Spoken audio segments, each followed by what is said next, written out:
Now let's quickly hear from the great man himself after he got to the 100th 100. I don't know how to introduce a maestro like Sachin Tendulkar, but Sachin, I know you're mentally, physically drained after achieving such a milestone. Your thoughts? Well, I obviously can't think of anything at this stage. It's been a tough phase for me. Especially tough when you know that, I started off the season batting reasonably well, batted well in Australia, and felt at times I was luckless.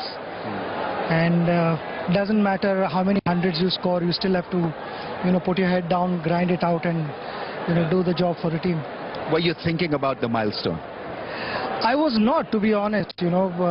Precisely a year ago, when I got my 99th 100, no one spoke about it during the World Cup. And then it was, I guess, the media who started all this, and everywhere, wherever I went, to restaurant, the housekeeping, room service, whoever met me just spoke about the 100th 100, and it became a little difficult mentally because I'm not playing only for my 100th 100. The 99 100 that I scored, nobody spoke about that. Everyone was talking only about 100th 100, and everyone had their opinions, but eventually I've got to do what is important for the team. Tell us what was going through your mind into the 80s, into the 90s. Was it different this time around?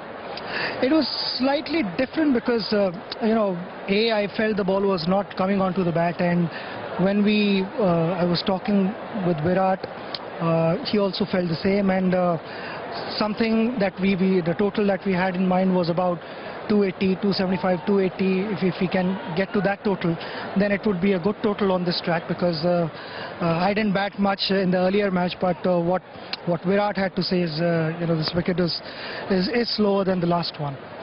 Do you realize what you have achieved? Because it may not be ever achieved again by any mortal. No, it hasn't sunk in, but I've definitely lost about 50 kilos. You look very sharp, very fit.